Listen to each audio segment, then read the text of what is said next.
Hello and welcome to the Wolves Report. I'm Ryan Lester and thank you for joining us for the first episode of the year, which is now episode 84 in total. Tonight we'll be looking back to the Chelsea and Brentford game and go to a deeper analysis of the Everton player and match performance. We're going to look at the January window. What do you want? What do we want? What are realistic expectations? Take your questions and look ahead to Friday night's FA Cup game for the TV against Brentford. I am delighted to have back my two midfield generals in the form of Nocky and Tyler, and we are delighted to welcome back. We spent all of the autumn, spring, summer budget on BBC WM's Daz Hale, who has joined us to add some maturity and expertise to the show. Right, I'm off. Yeah. Ain't happening. 9 points out of 9. It was quite an incredible festive period for Wolverhampton Wanderers. On the show, we had 1 point predicted. We had 4 points. We had 1 win. Wolves have surprised everybody. I don't think nobody saw 9 points out of 9 coming at all. BBC WM's Daz Hale was at Molyneux on Christmas Eve, where it was Wolverhampton Wanderers 2, Chelsea 1. Indeed, I was, and it was I was there for the Everton game, but the one on Christmas Eve was actually the first time in 13 months I've been able to use my season ticket. So I was there in the South Bank, meeting up with friends who I hadn't stood by for a long time. And that in itself was special because I know that a lot of people, I absolutely respect why some people didn't go for what, because it was Christmas Eve. But I think it's easy to forget now because so much has happened in the last 10 days. We went into that game after what happened at West Ham. And the teams below, Sheffield United had got that draw at Villa, but Luton and Burnley had both won. And we went into that game 7 points clear of the bottom 3 and thinking, well, hang on, we need to get it. Once it gets below 10, I start to get a little bit twitchy. And I thought we were fantastic. And I think we could control the game for long periods. Obviously, Raheem Sterling spent most of it rolling around on the floor. And credit to the referee. Was it Coote? Was it the ref? I can't remember. Who just kept telling him to get up. It was Coote, yeah. He booked him right on, didn't he? Yeah. The first time he did it in the penalty area, he actually, right, there you go. And it was a strong referee. He weren't putting up with anything. And I think that just set the tone for the rest of Christmas, just to get to that 10-point margin again. And it just calmed me down, and I think a few other people down as well. What was interesting about that, Tyler, I would say at the start of that game, it looked like one-way traffic. It looked like a matter of time of when Chelsea are going to score. But there was that breaking play when Aït-Nouri went down, injured, and Gary O'Neill brought his troops over, and he was telling everyone, he was pointing it out. And from then onwards, he looked like a different Wolves. Yeah, I can swear, can't I? A bit of shithousery from Wolves, wasn't it, for once, which again we talked about wanting to see a bit more of. Didn't look very injured to me. I made those tactical tweaks. I mean, you'd probably have to be a bit of an expert. There were massive changes, but whatever we did totally worked and nullified them. It was a bit of a funny game, really. I think if Chelsea go 1-0 up, and obviously we're talking in hindsight, do we come back? I'm not sure. The Sarr save from Sterling was the turning point in the game, wasn't it, really? And it seemed to give us a lift and confidence. And, yeah, once we scored, I could only see one winner, really. I think they got obviously the goal to make it squeaky bum time, last 4 or 5 minutes. But when Doherty scored, pretty comfortable, weren't we? We thought that was that, and it turned out to be. Daz, it was a game, as you talked about, that sort of split opinions on when it was, but I myself, I couldn't go that night. I had responsibilities at home, but from everyone I've spoke to about the game, it sounded like Molyneux was back, and it was a performance to be proud of. But the fans were well on top again.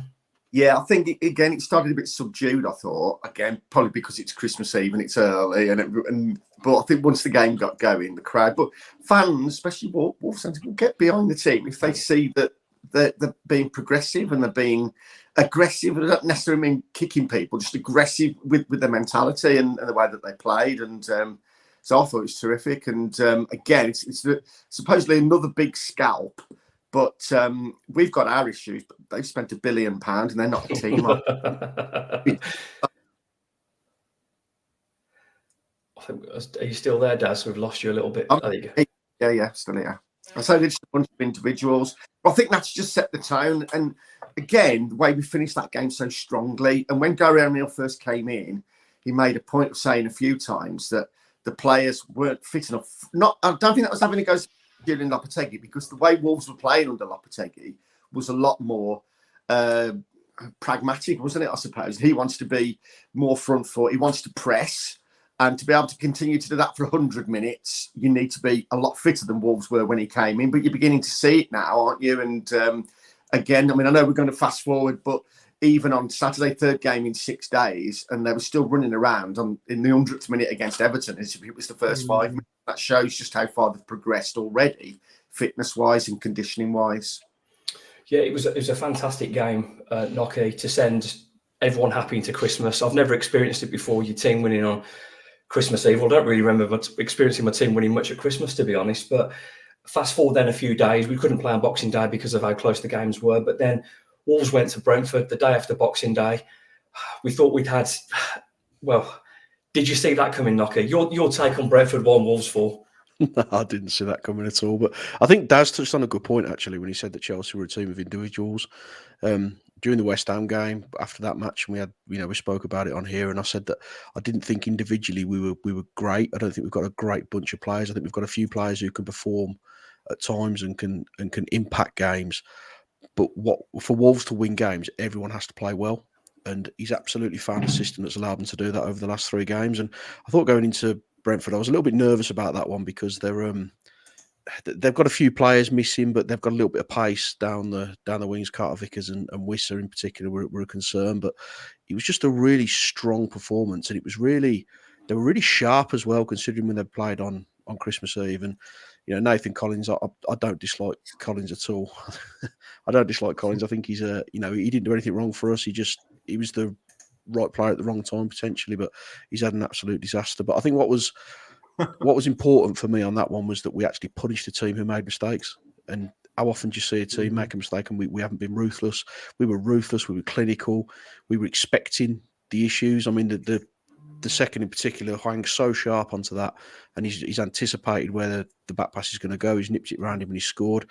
I thought his second finish was absolutely top classy for, a Messi or someone like that scoring a goal of that quality. Then they don't shut up about it, do they? And it was just the anticipation, couldn't you, for the fourth as well? He's read what he's going to do and he's intercepted it. He hasn't blasted it a goal. He's played a sensible ball across for Bellegarde. It was just a really good, honest performance. And we were under some pressure as well. They put us on the back foot in the second half.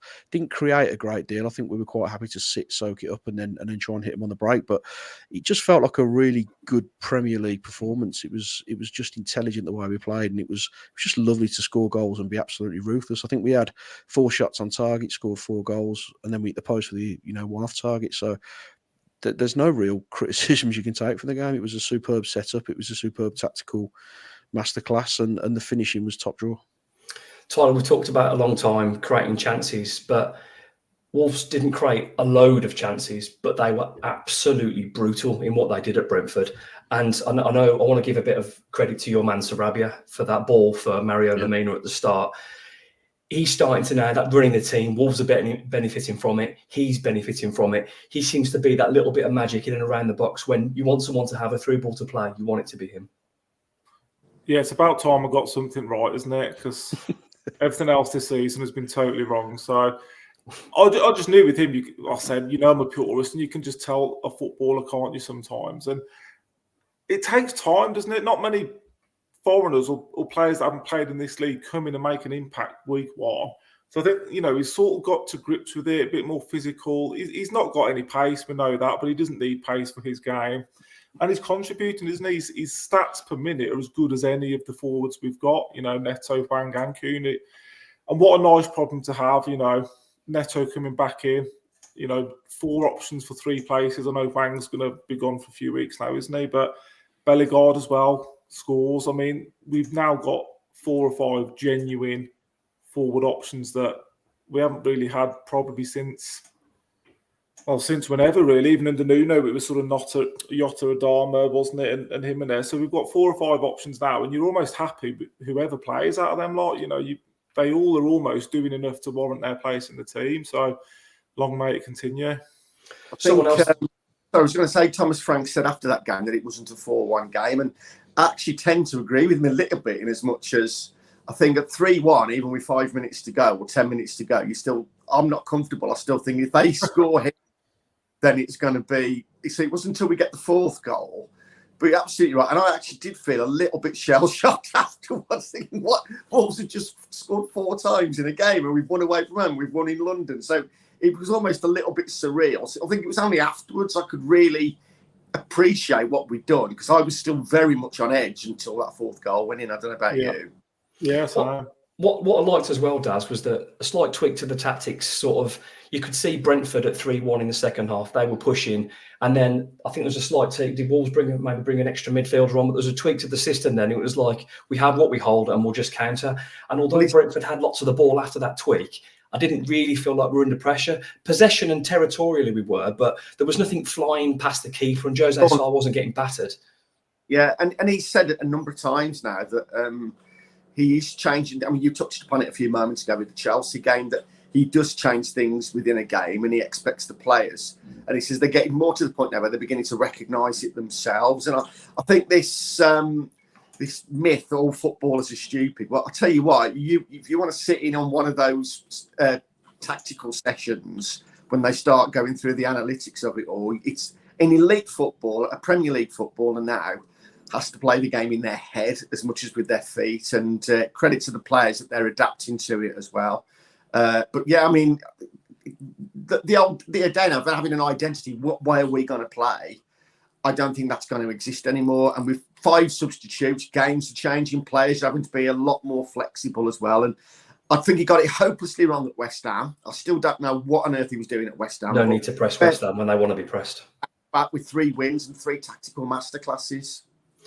Yeah, Brentford was fantastic. I mean, I wasn't expecting it. I don't think anyone was, but a special mention as well for Hwang Hee-chan. I know he only played sort of like 40 minutes or so in that game, but the anticipation to read the Collins pass, I think you have to credit that. People say it's a tap-in, but you've still got to put the effort in. You've got to, as soon as Collins' back was turned, he was making that run, he anticipated it, nipped in front of the keeper.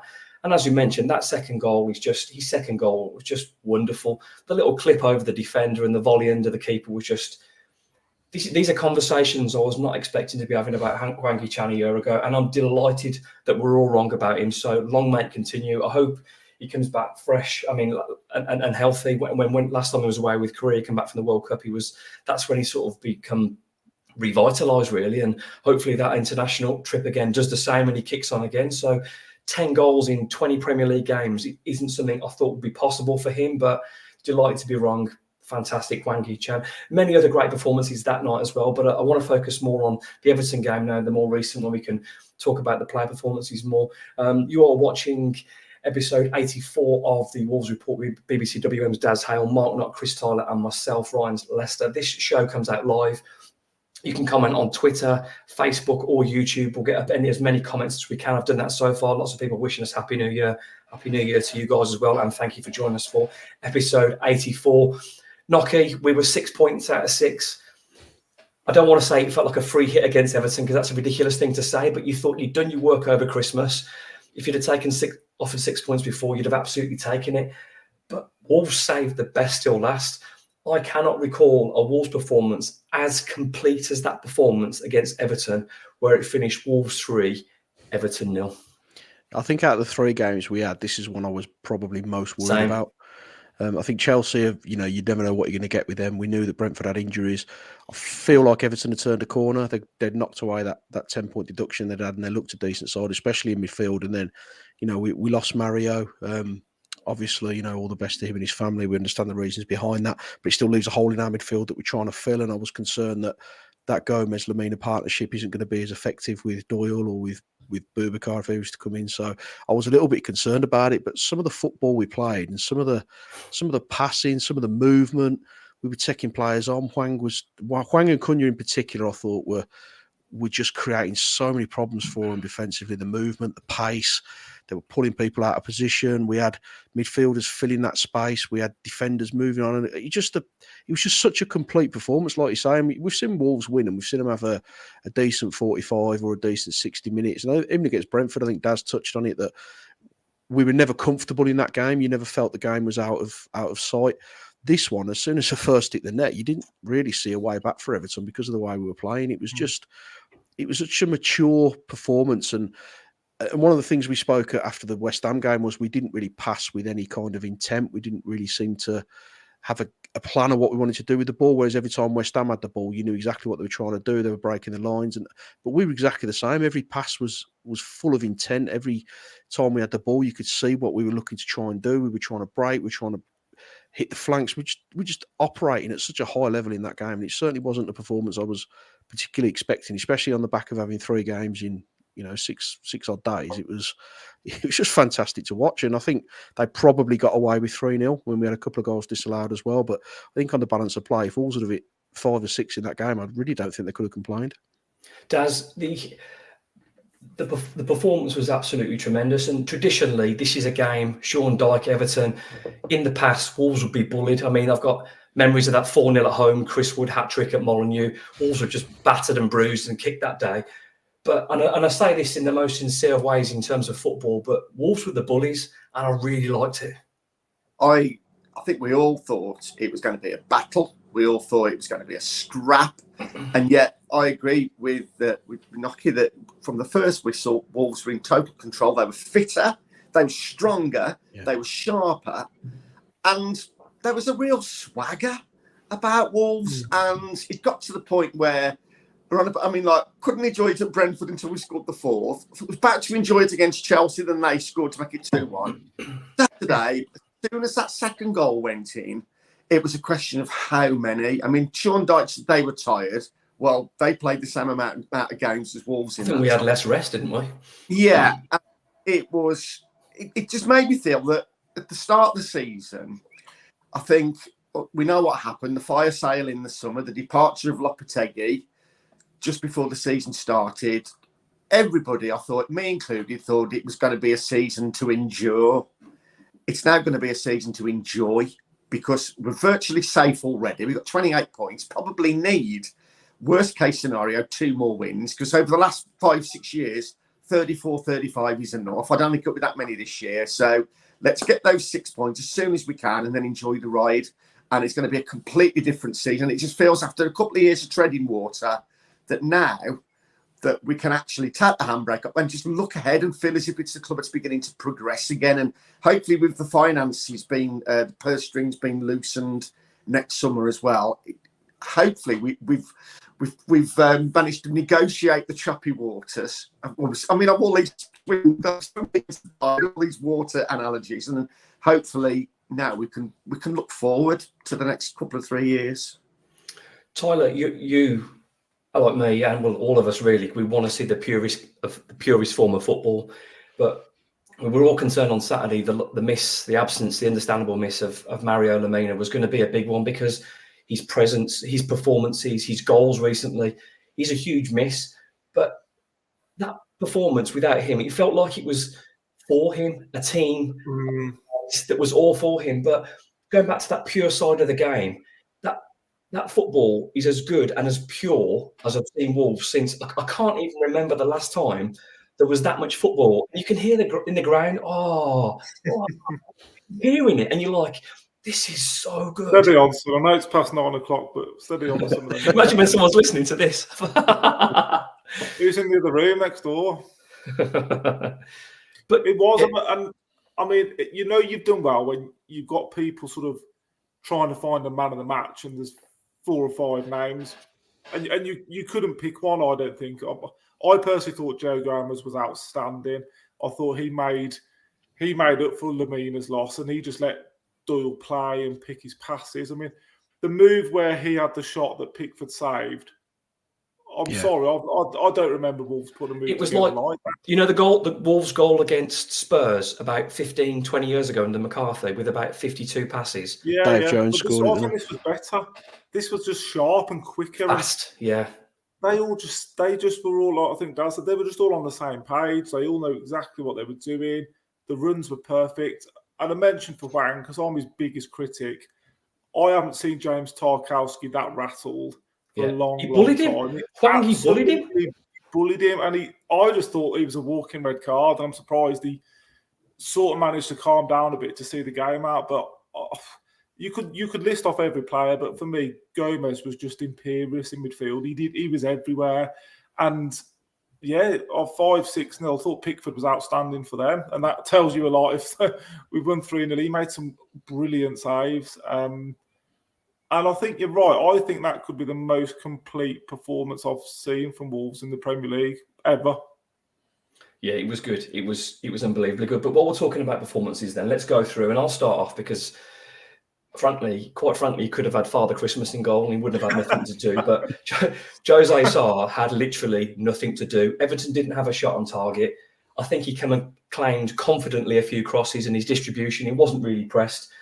But Jose Sarr, clean sheet, nothing to do, easy performance. But Daz, I know we've talked about him a lot, but I can't talk highly enough about how good and what Craig Dawson does, particularly when he's faced with a big centre forward who's his challenge for the day. And yet again, he's nullified a big Premier League powerhouse.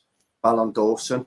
And both goals now have come against teams from Merseyside as well, haven't they? He's terrific. And West Ham didn't want him to go, did they? But he got the contract situation and he wanted to move back up here. And he just goes about his business quietly, just assuredly. And again, in a 3, I think when it's him and Kilman or him and whoever in a 2, it's a little bit more harum scarum. They found a way now, and they found, again, this is a lot of history with Gary O'Neill. They found a way of getting in deep with the player and not giving, like, whether it be Haaland or whether it be Watkins or whoever, not the chance to have space to move into. And I thought he marshalled. Well, he marshalled Calvert-Lewin. It was comfortable all afternoon, wasn't it? Because when I knew Calvert-Lewin was playing, I thought, this is going to be challenging. But he won the first header, and he never really had a sniff all afternoon, apart from that one opportunity straight after the first goal, which was a hard chance, really, I suppose. He was fantastic. Obviously, with the goal as well. He's from a great ball from Kuna, Daz. He's the reaction just to turn it into the keeper. Lovely finish. Nocky moving on to Captain Max, another goal scoring centre back. Again, it looked like an easy afternoon for Max, but when he's given time to play football, that guy oozes class. Yeah, I mean, similar to Dawson, he just kind of goes about his business, doesn't he? And I think if one of the centre halves plays well, the other one's probably going to play well as well, because they've just got a real good partnership and they've got a real good understanding of each other, and obviously Totti as well. But it was just he felt like a leader. It's the first time I've looked at him and not just seen him as a good centre half. I saw him as a leader. He seemed to be controlling things on the pitch. He got the opening goal for us, which was, it might be a toe poke from 4 yards, but he's got to be there to finish it. I thought he was dominant in the air. Calvert-Lewin, he's got his critics, but I still think he's a good footballer. I think he can play and he can score goals. He's a handful, isn't he? He's a handful, but we just seem to control him. And I think Daz mentioned it. We found a system that doesn't allow space in behind. And I think if you've got a defensive pairing or a defensive trio, and you're playing against a team who've been in relatively good form, all right, the last couple of results haven't been great, but if they've been in relatively decent form and you can stop them having a shot on target for 90 minutes, then you've got to be doing something right, and especially if both your centre halves are on the goal sheet as well. So it was a good performance. It was a captain's performance, which is where I want his game to go. We know he can defend, we know he can play there, but I think as a leader, I want to see a little bit more from him. And that was kind of the first indication, the last 3 games really, that we're getting that from him now when he's developing as a player and as a person, is the way it feels to me at the minute. Yeah, I think it was telling as well. And obviously he'd scored the goal, but he was the one who went to get the shirt and the captain shirt. And I think it's another key point about Saturday, because one of the things that I've been saying in the dressing room and building up to the game is don't get giving away any cheap set pieces. Because clearly with the Sean Dyche team, that's their meat and drink. And I can't really remember how many corners they had, 2 or 3. They didn't have any free kicks, anything. So again, that was good from. And I thought the referee had a decent game as well, by and large. And we spent a lot of my time this year slaughtering referees. I mentioned Coote earlier in the Chelsea game, and what's his name? The guy this week is pretty new, isn't he? Fanning or Manning. But anyway, I thought he had a decent game and let the game flow as much as he could, and credit to him.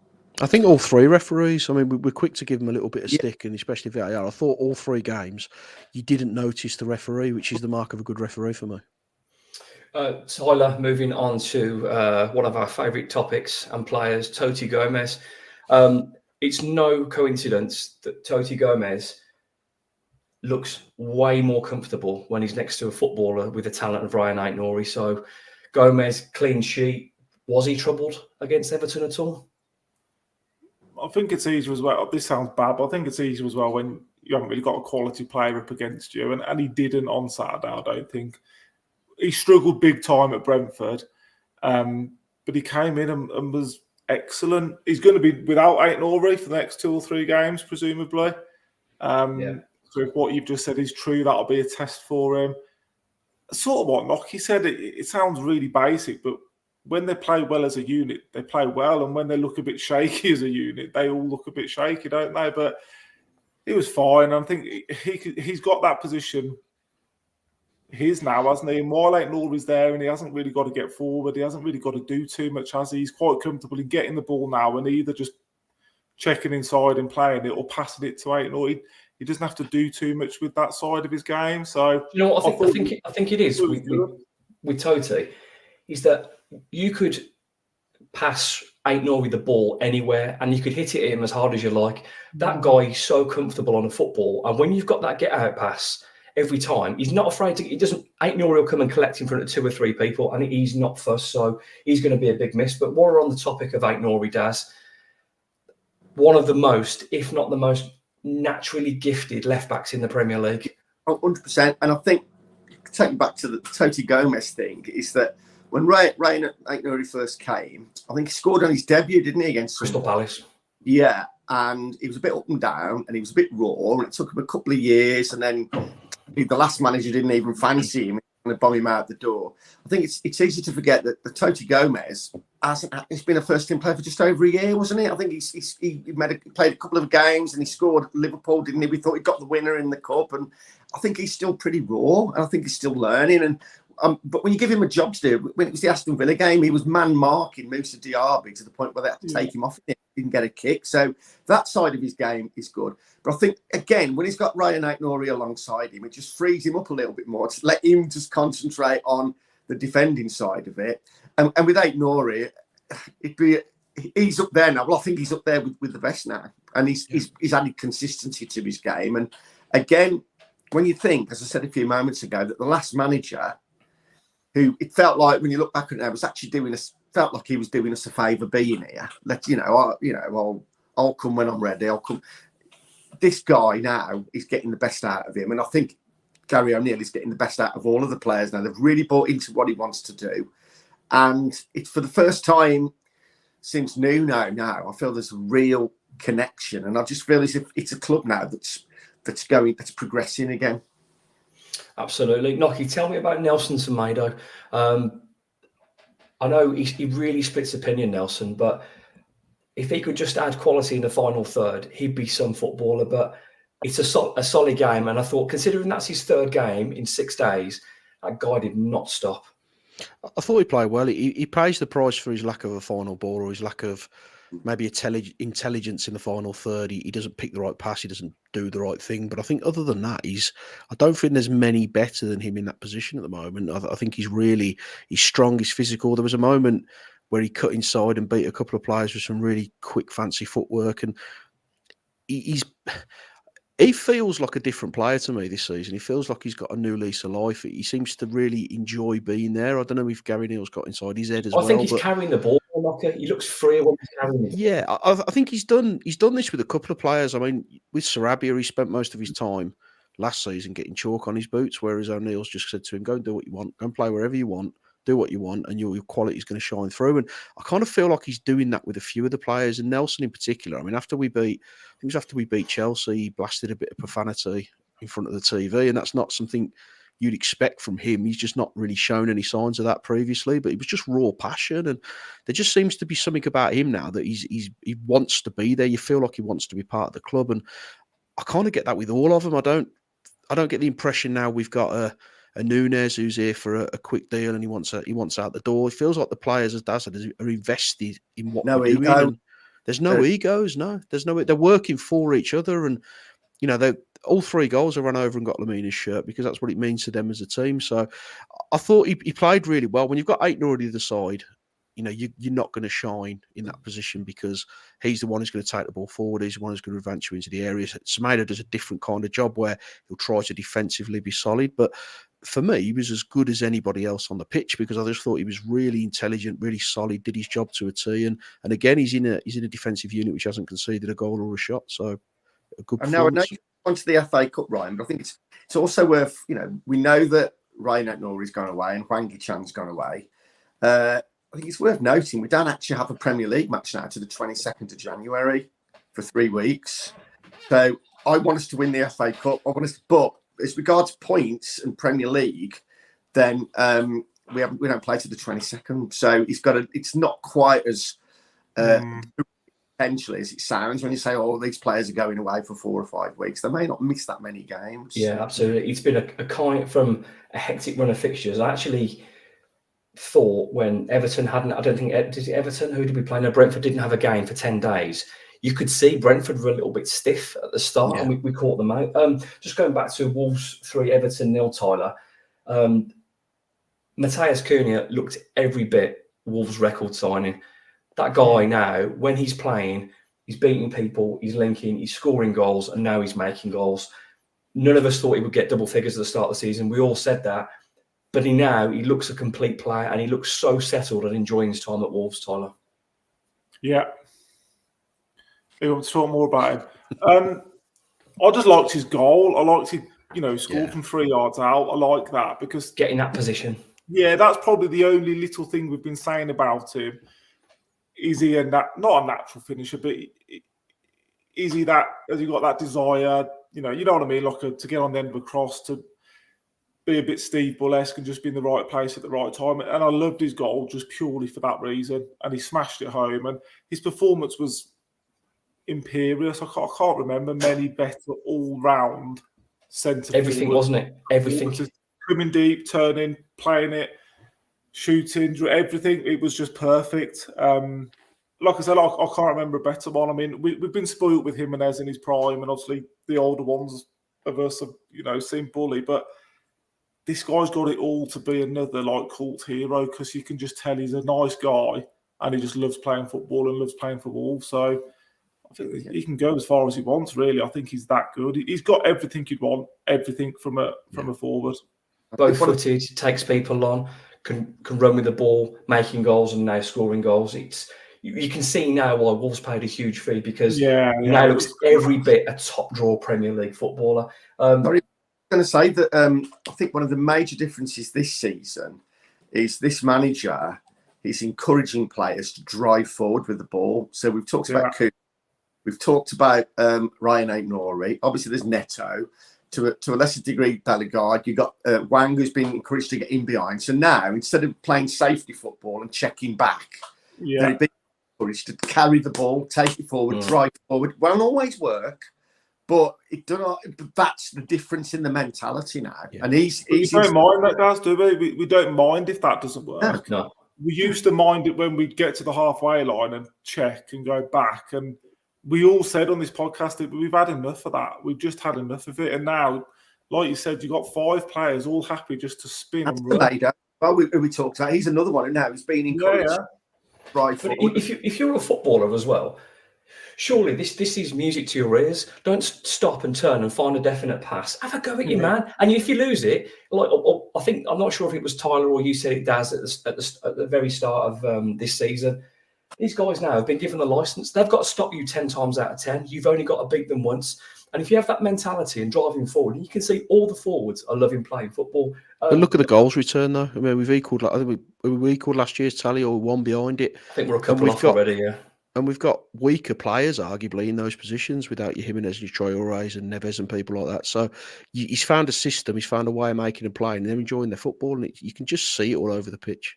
Well, it's 30 goals in 20 league matches, but if you want to add to the 2 cup games, it's 37 goals in 22 matches. Now, I know it's 5 against Blackpool. I don't care. It's still 37 goals. Goals a goal.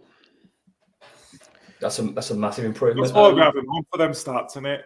That's why we have him on. That's why he's back bed. Look at the library sitting. This guy's sat in the library dishing out stats. Nocky.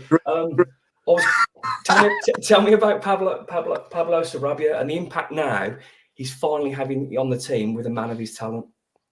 He was a player I was 100% sure would be out the door, if not last summer, this window coming up. And he's just been brilliant. He's so composed. He's such an intelligent head, and we completely wasted him. I think Lopetegui wasted him with what he was doing with him because he was making him play wide, which didn't suit him. He hasn't got any pace, but he's got such a football brain, and I think it was him who played Hwang through for Cunha's goal with just an intelligent. He doesn't even look at the pass. He just knows exactly what to do, and bang, he's played it blind, and Hwang's in behind, and the ball's in the back of the net. So he just, as I said earlier, he's not in a position now where he's regimented in what he's got to do. It almost feels like Gary O'Neill said, you know how to play football, you know what you need to do, go out there and find those pockets. And he just finds little bubbles all over the pitch, little pockets of space. And he reminds me, he's similar to a bit of a Cesc Fabregas in the way that he plays. I'm not saying he's at that level, but he was always in space. Every time the ball came to him, he was never in trouble. He was always in space, and he had the ability to know where that pass was going to be. He could pick the runners out. And it doesn't always work similar to taking people on, but he'll always look for that forward pass now. And he was just such a composed performance. And as I said, I'd written him off. I thought he was finished at Wolves. Now I think he's one of the first name on the team sheet. He's had a new dimension to do, I think. Yeah. Quite often, I think footballers enjoy playing with other technical footballers. Enjoy playing with technical footballers. And I don't think it's any surprise that Doyle and Sarabia linked up a lot in that game, because that short passes, that's what they want to play, and that's their game. Daz, again, I didn't think we'll be saying this, but Hwang Hee-chan's leaving some big boots to fill for the next few weeks. But again, as Tyler said earlier on, he's bullied Tarkowski, and he looked like a proper number 9 on Saturday. It wasn't Saturday, but yeah, it was. And I was a little bit gutted from he didn't get his goal, because obviously he had the one disallowed for offside. There's a couple in the first 10 minutes when he got in behind as well. And that was a terrific save from Pickford. But he's now the real deal. And again, we were talking before we came on air how all of a sudden now transfer window time, there's all sorts of people being linked and there's all stories about everyone. I think that's great. It just shows that they're actually at the top of their game. And I think there's more to come from him as well. And again, it's just been, if you look at this manager, this coach, he's found a way of improving players. And I think we've talked about 3 or 4 now. And with Hwang, it's got to the point now where he seems to embrace the pressure, because when you go there now, I don't think we actually understand the magnitude of just how big a deal he is, especially over, in South Korea, and there's fans coming over to watch him. He's the poster boy. There's a lot of pressure on him. And yet he plays with humility. He's a team player. And I just feel like there's more to come. I really feel as if he's just going to get better and better. Yeah, it's great to be having this conversation. And if he carries on this ratio and ends up with 20 goals this season, I'm not sure that he will, but that would be absolutely incredible.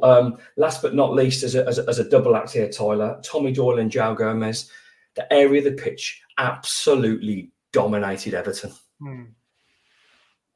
I haven't got enough word. I thought they were both outstanding. And I mean, how old are they between them? Like, are they 21 and 22 or something? Yeah, I'm my age. They're younger. Yeah. Well, and I think he's playing darts, isn't it?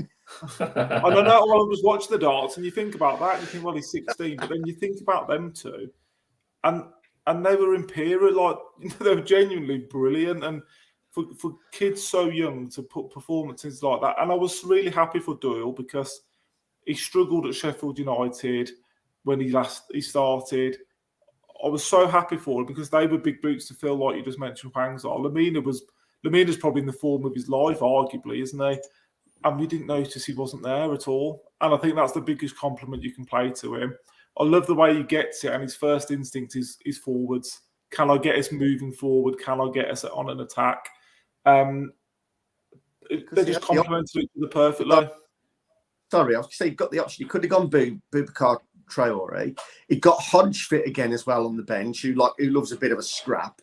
But instead, he went for the footballer against an Everton team. And I think, again, that Gary O'Neill.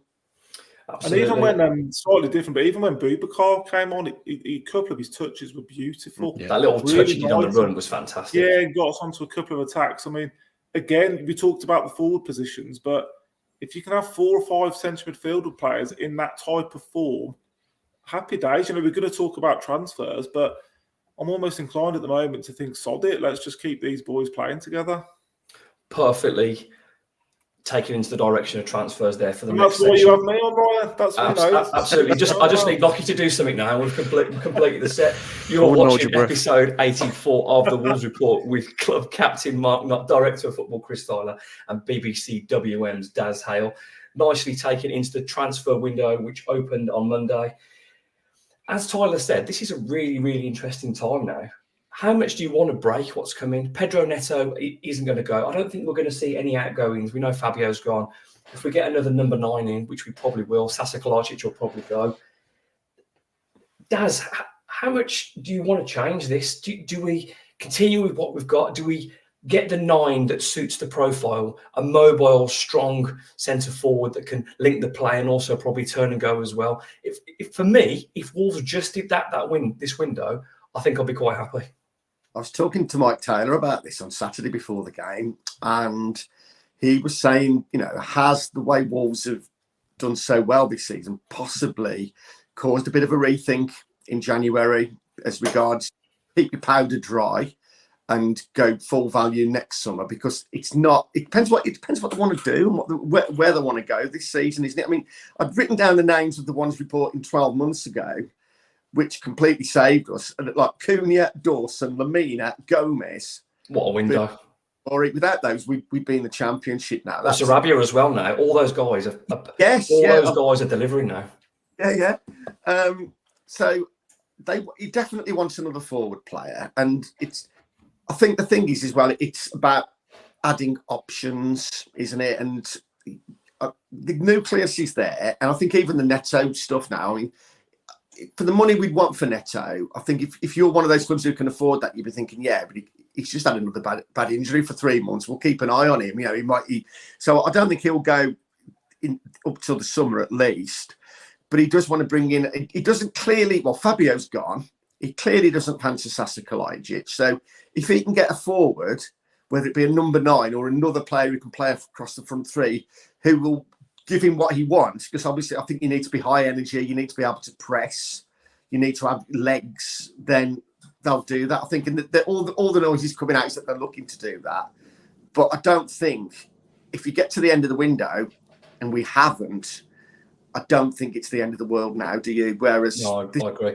I think we have to get another number 9 in if Sasa's to go, because if he's not going to use Sasa needs to play. So maybe there can be something done there, because there's no point having a player like that if we're not going to use him. He begrudgingly uses him when someone's knackered. So if he doesn't fit the bill, let's get someone else in on loan. This sort of just sinks in nicely with Kev Taylor asks, would the guys like to see who would the guys like to see brought in as a centre forward in January? No, the 2 recent names, Tyler, early one, there was Boulay Dea that's playing in Italy, Serie A. I mean, he kicked up a bit of a stink when he didn't get the transfer. I think Wolves have apparently gone back in for him, trying to a loan with a guarantee to buy.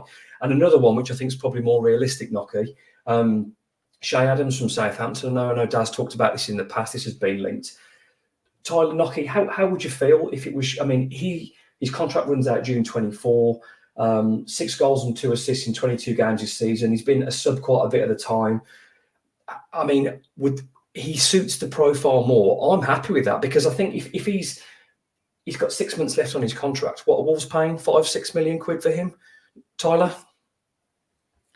I think it could be a bit of a no-brainer signing, really. If you can get him on a loan, and then at the end of the season, I like that sort of profile. We talked about, we wouldn't get him, but the Solanke type profile, and I like the look of the guy at Burnley as well, Foster. He's got that. He's got Foster about him as well. And could you be cheeky if they're looking at, struggling? I mean, they probably wouldn't sell him now, but would he be one you go for in the summer? I think it's that sort of fast profile. Yeah, big, strong, happy going either way. Adams works for me. Not isn't for me. Fabio and Sasa gone. Get him in and around the squad.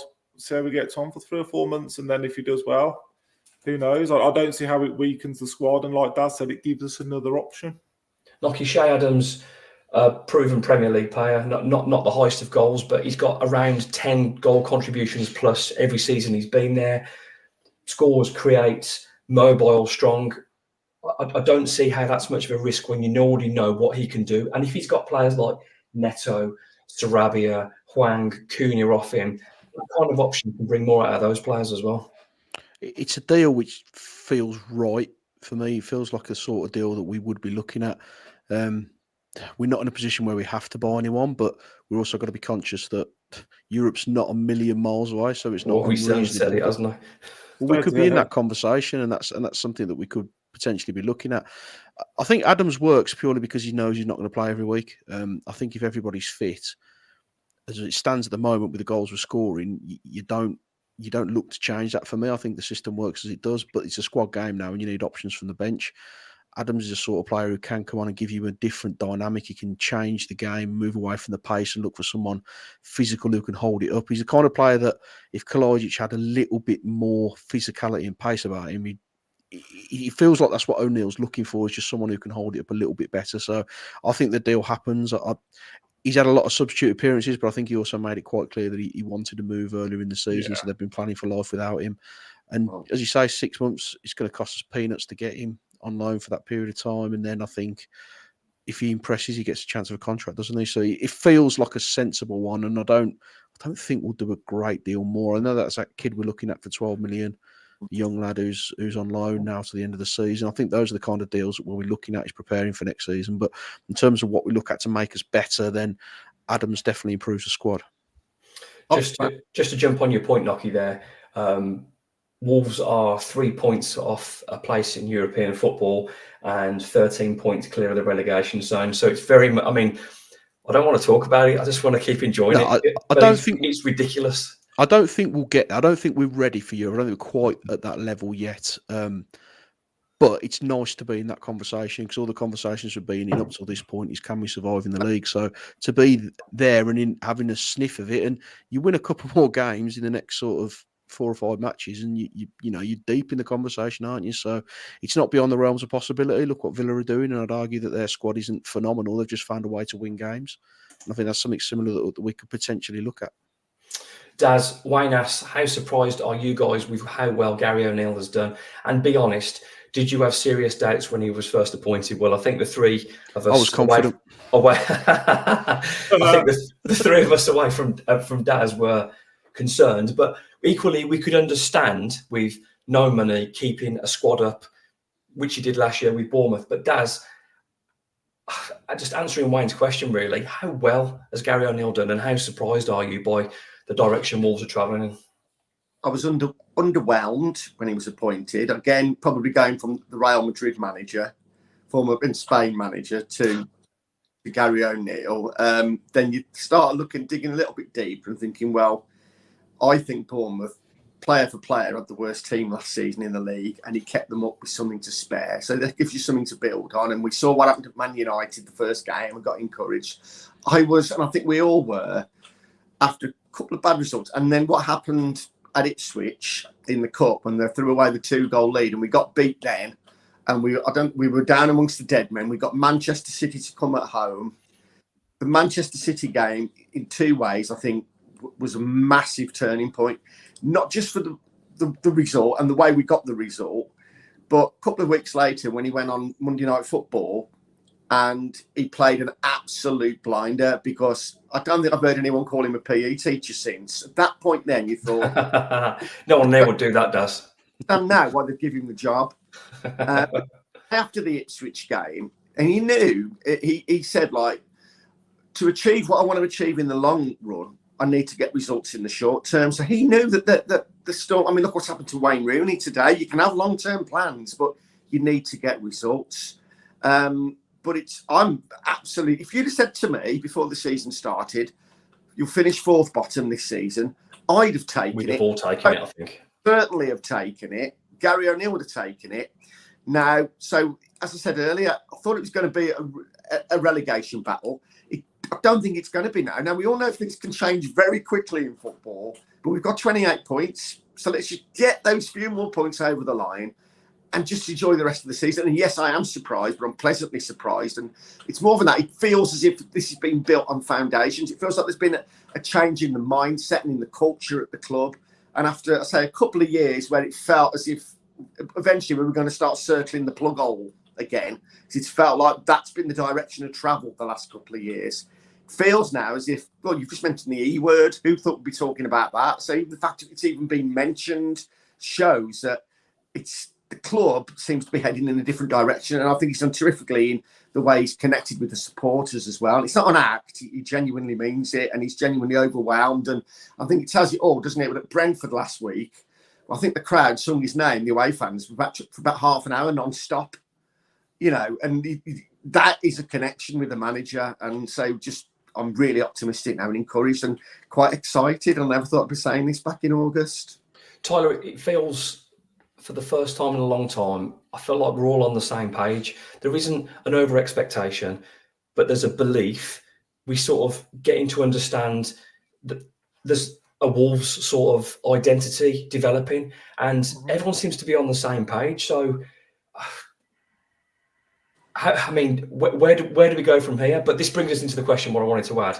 So Carl says, going on from what I said, what do Wolves need to improve in the second half of the season? As Gary mentioned, there is room for improvement. Now, if Gary thinks that after the last few games we've had, how far can he take us this season? But it's fair that we don't get carried away, because we have seen quite a few poor performances this season. So I think to answer that question, it's drilling the teams that you're expected to beat. And we don't like talking about our neighbours at the Road Villa, but what impresses me the most with them, they beat the teams that are below them and they should beat. And I think that's where we can. If we go into games against Sheffield United, Luton, Burnley, Forest, and you just want to go and win them, because then your free hits are the games we've had, aren't they? Recently, your Cities, your Tottenham. So that's the only bit for me. But with the confidence they've got at the moment, I don't see any reason why that can't happen. And I probably will get a bit giddy and a bit carried away. But I'd fancy. But Tyler, let's enjoy it though. Why not? We've had so much misery the last few years. Let's enjoy it. Yeah, and we are, aren't we? We clearly are. Some of the football like we've talked about has been brilliant again, and it's a bit of a cliche, but it's young and hungry again, isn't it? It's a very, Dawson aside, it's a young side, isn't it? A very young side with no egos, like you said, and the manager's got no ego. That can grow together. And the sort of signing, like Nocky mentioned, of the young Portuguese fella, they're the ones that get you excited, because they're the ones that, you look at him and you come in and he looks a real player. And if you can get a bit of that with a bit of Premier League experience thrown in, who knows? Like we said, Eddie, who knows where it can take us? But for me, the big improvement is beating those teams that were expected to, or that the weaker teams in the league. Clean sheets. Yeah, and we can get more of those. Yeah. Carl, thanks for the question, and thank you everyone for the question. Last but not least, Nocky, Graham J, would you prefer a back four with a midfield three of Lamina, Doyle and Gomez, or a back five with just a midfield two? I think it's a three at the moment, all day long. Because the players we've got, it has to be a three. If you want to get the best out of Nouri and Semedo, and you want your defensive unit to be as solid as it has been, it has to be in a three, because we've seen what happens in a four. I think the long-term vision is probably going to be a four. But the way it's working at the moment, and with the players available to us and the system we play, it has to be a three for me. Do you know what's so good about this though, Daz? At the moment, and quite often, I mean, I'd include Nuno in this as well. The downfall of most managers is their stubbornness and their reluctance to change. And even mid-game or going with the same system, Wolves have got a manager now that is happy to change it after 15 minutes, 20 minutes. He'll change it every week. There's an adaptable manager that will tweak it to the opposition as soon as he sees a problem. Because I've been on the terraces with Nocky and Tyler, and quite often we talked about it at Sheffield United. You can see where it's going wrong, and it takes so long to change. This manager now seems to be evolving, and he's happy to change it immediately. Well, look, 12, 13 months ago, I was happily taking them. Everton did it, worked, he kept them up. But look at the contrast now for a one-dimensional manager, and good luck, fair dues to him. He'll hope he keeps them up and all that. And you look at football it's not been evolution, it's been revolution over the last 2 years tactically. And I've touched upon this earlier, especially with the 5 substitutions rule now. It's the way that the game's played. You used to say before, no two halves of football are the same.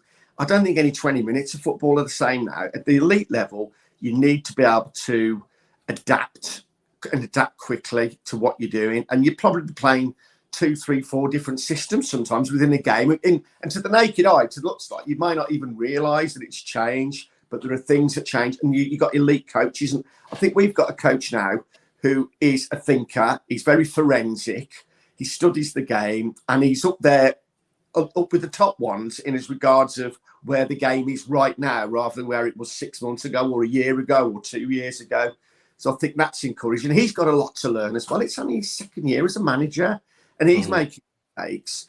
But I think young and hungry as a team, but also in the management as well, with Derry alongside him. And it probably helps as well, because instead of having a guy coming in who's 20 years older than throwing teacups up the wall and shouting at me, he's only finished playing 5 minutes ago. So he knows what the modern day footballer needs, because he was one not long ago, and I think that helps as well. Moving on to the final set, great stuff from there, Daz, by the way. Thank you. And thank you for the questions. We put out a tweet each week. I get on as many as I can. So thank you for being part of the show, and it's a massive part of it.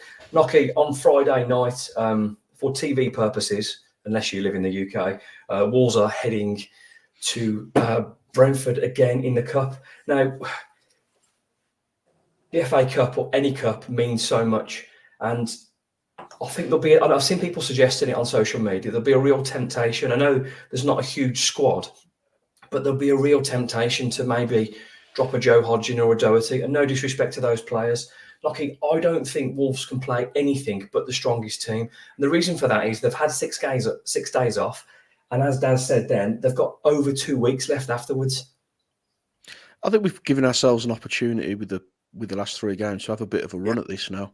We were all there when we reached the semi-final, and that was, there were some fantastic games in that. You think of the Man United home game, and the cup's still special to me. It's still something that I'd love in my lifetime to see Wolves win. I don't know if that'll ever happen. I doubt it, but seasons like this, when you should be safe. I think if Wolves go down from where we are now, something has to really badly fall off. So it's a chance to have a bit of a go at it and just see what you can do. If you can avoid those, those top 2 or 3 sides for, the first 2 or 3 rounds, you give yourself a chance, don't you? So I'd like to see us go strong. We've got the break afterwards. We know there's going to be players missing. Brentford have still got injuries. They've still got a lot of players missing themselves. So I don't think they're going to be 100% in what they put out there. So why not have a run at it? What's, worst case scenario? You might as well just have a crack at it and see if you can have a bit of a decent cut run to go along with what's been a decent first half of the season. Tyler, any more flexibility in your thinking, or is there no excuses but just to play the best team that you've got? Well, there's a minimum of 2 changes, isn't there, with Ait-Nouri and Wang. I don't really see any reason you need to change more than that. I suppose his quandary will be he probably does need to give some players some game time. I can see both sides of the argument. If we're talking about trying to push on for Europe, do you then put everything in that? But on the bit with Nock, I'd like to have a cup run as well. Confidence will be flowing. I'd make those 2 changes and maximum 1 more, but that would be it for me. I wouldn't be making any more than that. But you've got Neto coming back. You've got Bellegarde, who needs a run in the team. Hugo Bueno's going to have to get up to speed. Santi, does he deserve another game after doing all right there in the league? There are conversations to be had. I don't think it's as easy as just picking the same team every week. I'd certainly start Semedo. I'd certainly start Jose Sarr. I'd go strong where we should be going strong, but maybe 3 or 4 changes, maybe. Daz, winning's such a great habit. If Wolves do make changes and then they lose, you're sitting on a loss for over 2 weeks then. I mean, I've made my thoughts pretty clear on this. I don't think there's any excuse to play anything but the best team. They've had 6 days off. They've got 2 weeks off. Play your best team. Unless there's any severe fatigue from Christmas, no excuses for me. I think Nockett is on a really interesting point, actually. The fact that we've won the last 3 and you look at where we are now in the table gives us the licence to be able to take it seriously. Brentford, you mentioned their injuries. I mean, they're really struggling in the league, and it gets to the point where you wonder whether Thomas Frank may even leave a few more out, because he now will be the only thing he'll give a monkeys about, and the owners will give a monkeys about, staying in the Premier League. So they may not even pick the strongest that they have available. So I think it's an opportunity for Wolves. Now, if we pick our strongest team and we get B, you go, all right. But I think he'd be leaving himself. I think there's a real opportunity to get, even if it's a replay, to get through into the next round. and sets us up nicely then for the second half of the season and just keeps the feel-good factor going. I'll be disappointed if he makes too many changes because I mean, we could have lost that game at Brentford. You know, we won it 4-1. It could have gone the other way. I think we go strong because it's not now as if we're only a point clear of the bottom three. This time last year, we were in the bottom three.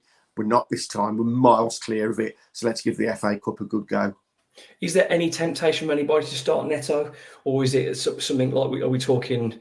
I would start him. I'd start him. Yeah. I'd look to give him 45, 60 minutes maybe just to get some I mean, that's one change. That's not weakness, though, is it? It's nice to have, but... Well, if you lose Hwang and you put Neto in and you maybe switch things around, play Cunha further over, you've got options to do that, but I'd prefer to see him start than come on from the bench. I think you get those minutes in his legs early, and then maybe with the quality he's got and the players that we've got around him, we could perhaps potentially kill the game off early, and then, you know, there's a chance to bring a few off again then, isn't there?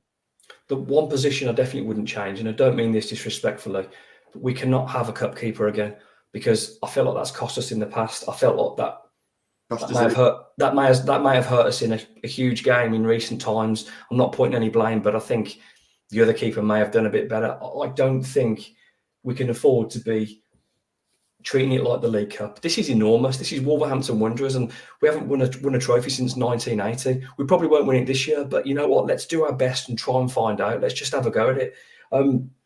Rounding up the show of episode 84, it's predictions time. Tyler, we're travelling down on Friday. Looking forward to it. Give me your first scorer and prediction.